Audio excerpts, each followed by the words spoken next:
Okay, so I know I don't look the best, so please forgive me. This is day 5. Um, yeah, because it's basically 1 o'clock in the morning where I'm at right now. This is day 5 post surgery. I had an L1-L2 dissectomy slash laminectomy and a fusion from my T11 to L3. So, um, you know, before the surgery, I had a lot of anxiety about what was going to happen, and a lot of videos that they're shitty. They're not honest. So I wanted to give you my honest recollection of what's happened these past 5 days. Straight to the point. When you first get out of the surgery, you're loopy. I mean, you won't remember much until that night. When I did come to, they had me on some great painkillers. I didn't have morphine, but it was another type of, pain reliever. I was on that pump for maybe about a day and a half. I really didn't use it all that much. The pain, the pain, the pain, the pain. Listen to me right now. As long as you manage it, it is not that bad. If you are like me and you've been dealing with nerve compression, straight nerve compression for, 3-4 years. I've been dealing with it for 6, because I got mine while I was in the military. Nerve compression pain, nothing is compared to nerve compression pain. Most of what I had was muscle spasms, real tight, just in the end, it all came down to making sure you take your meds, you make sure you take your Flexerol, you take your muscle relaxers, and then if you need it, take, whatever medication they're going to give you for the pain, which for me, they gave me oxycodone. I only really ever needed it when I was going to sleep, and that was just because hospital beds suck for this surgery, because they don't give you the support that you need for your staples and your sutures, because you're not only going to have staples, you're also going to have drains. Those drains are going to sit on your muscles, they're going to sit on your skin, you're going to be laying down on them. So most of the pain is muscle spasms. When you go into surgery, have a team like I did. I had my mother-in-law, I had my wife, and I had my brother there. When I was in pain and they wouldn't listen to me, they made sure that the doctors gave me what I needed.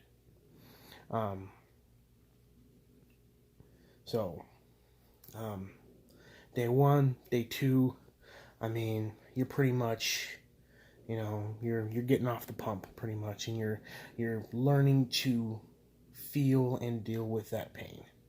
You're starting to learn what your body can and cannot do at that current moment in time.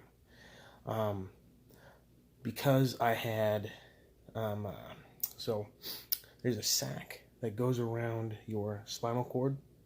I had just a little tear, and that was actually from the calcified bone that had been one of the problems concerning my compression.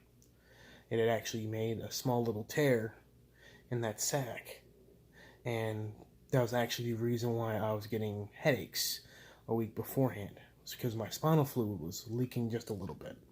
So for me, they didn't get me up the day of. They actually had me lay down for a whole day to make sure that what they did sealed that leak, and everything was good to go. Day 2, I got up. I'm telling you right now, use the bed to your advantage.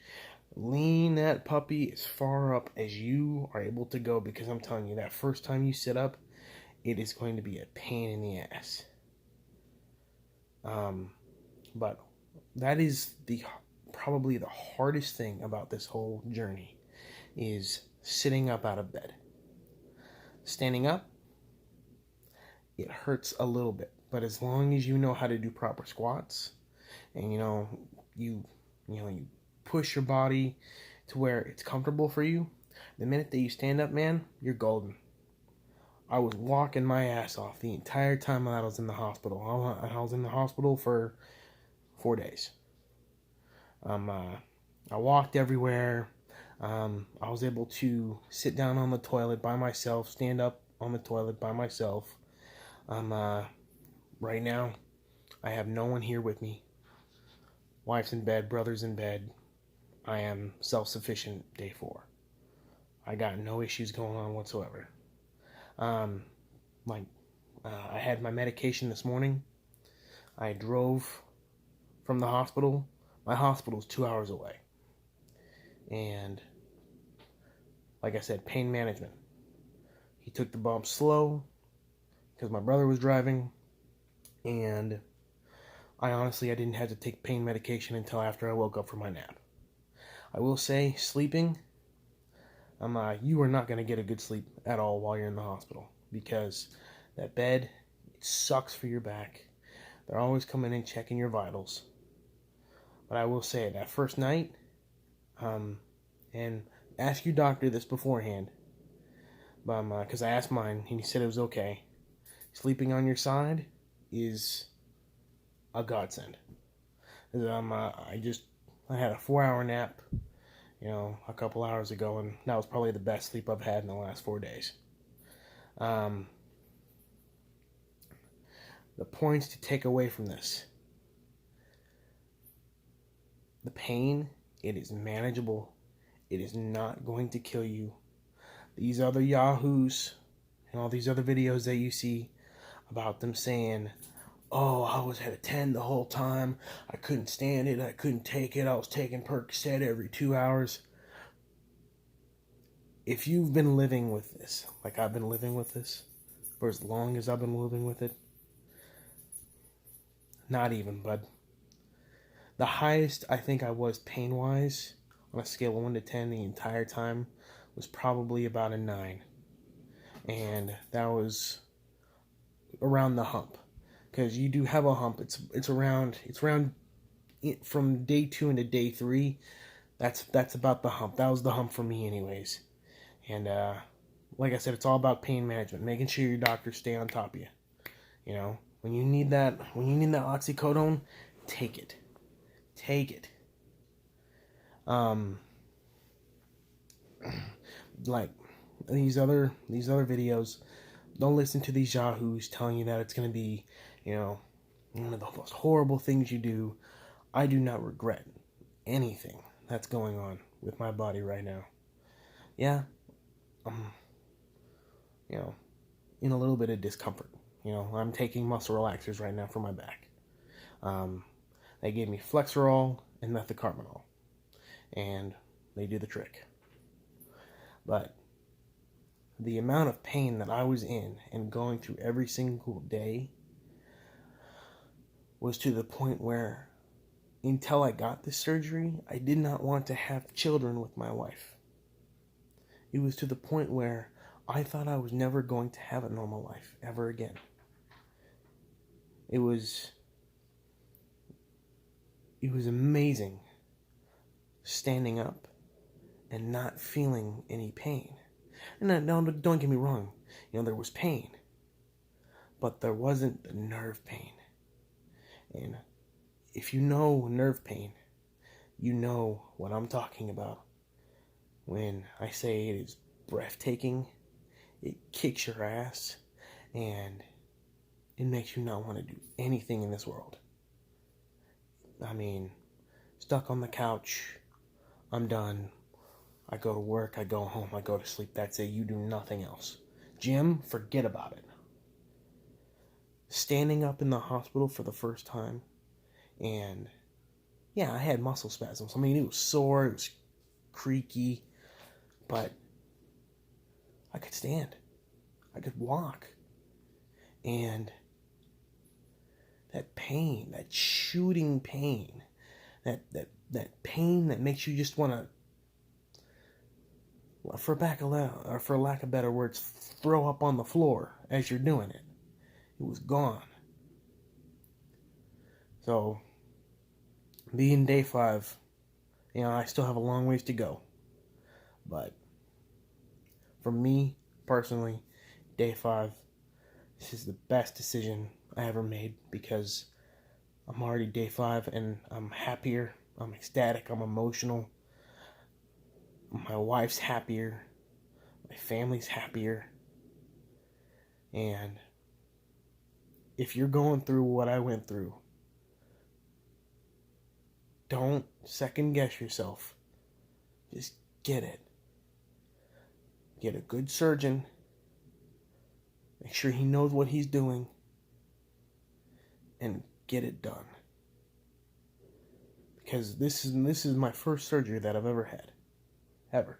I was scared to death. I have a will sitting right over there for my wife. I thought I was going to die. I thought this was going to be it. Got the life insurance policy ready to go. All 9 yards. I wasn't coming back to this house. So, I understand that you're scared. I was too. But I tell you what, man. It happened so quick, and so you don't have time to be scared. They put my IV in. Put the anxiety medication in. All I remember is waking up in the ward. I remember a little bit of them, walking my bed to the ward. That's it. So it's not like you're gonna I was coherent to them when they were rolling me back to the OR. I don't remember getting past the curtain as they were pushing me through the APU. So it's not like you're going to remember anything. You're not going to see all the shiny equipment. You're not going to see any of that. At least if you're me. I mean, you might. Medicine affects people differently. But for me, it was like I got blackout drunk. They put the IV in, and I don't remember anything after that. But getting back to my point, I know it's scary. And I know there's a lot of videos and horror stories out there that are going to tell you, oh, just live with the pain, just live with the pain, just live with the pain.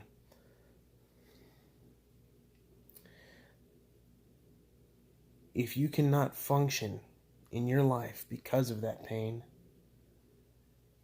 isn't it worth taking a chance? A chance. To at least try. Because I'm 25 years old. I was discharged from the military because of this. Because they didn't want to fix it. Imagine how much pain I was in then, to where I couldn't pass a simple Army physical fitness test.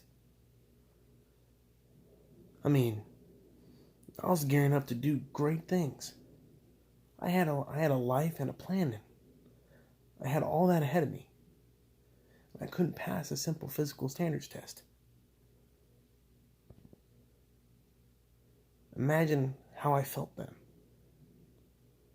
If you are in that kind of pain, you owe it to yourself to at least try. And I thank God that I had my wife and my mother-in-law and my brother there to keep me going. Because, there were many times I was scared.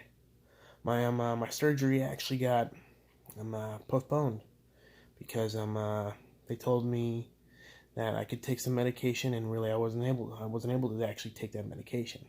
So I had to postpone it a week. So the anxiety just kept building. You know what? At the end of the day, I don't regret anything. I mean, it's already day 5. I'm walking by myself. I'm rolling. I'm good to go. I'm taking showers by myself. It's amazing. So, just keep it in your head that everything's going to be okay. And just remember,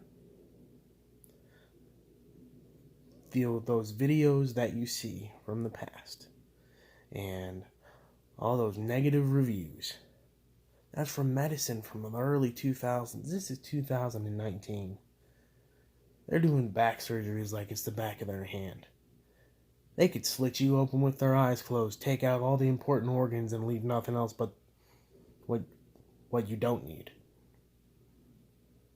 And, the medical sector is getting better and better every single day. It's not like before, where you got, Johnny from Vietnam, been blown up, had to have his whole spine removed, and they botched the surgery. That's people's jobs are on the line. They can get away with that then. They can't get away with that now. These surgeons take years and years and years of practice. Years. Before they can even touch someone. So, remember, it's 2019. These doctors, they know what they're doing. They're going to tell you if you need this surgery or not. Because my doctor, he doesn't believe in spinal fusions. He hates them. But because of where my stuff was, he's like, look, if I don't give you the fusion now, you're just going to need it later. So get it now while you're still young. Get it going, and then you'll have no issues. Get a good doctor. Make sure they know what they're talking about, and they're not just trying to blow surgery through you because they just want to have surgery. If they're... My biggest thing about my doctor is that he was sincere, he was kind, and he wasn't cocky about it. He knew the risks, he explained the risks, he didn't act like he was God. At the end of the day, I knew the risks, he knew the risks, but he was a good doctor. So, don't just go to a chop shop. Search around. Find the one that's right for you. Me, I was lucky enough to get one right off the bat that I trusted and knew would take care of me. And you know what? He did. From day one, he did. So, find a good doctor and don't be afraid. Because this, compared to what you are going through right now, I know if you're watching this video, it's probably for spinal decompression. If you're watching this video right now, I know the kind of pain you're going through right now. I'm telling you, it's worth it. Thanks, and I hope this helped.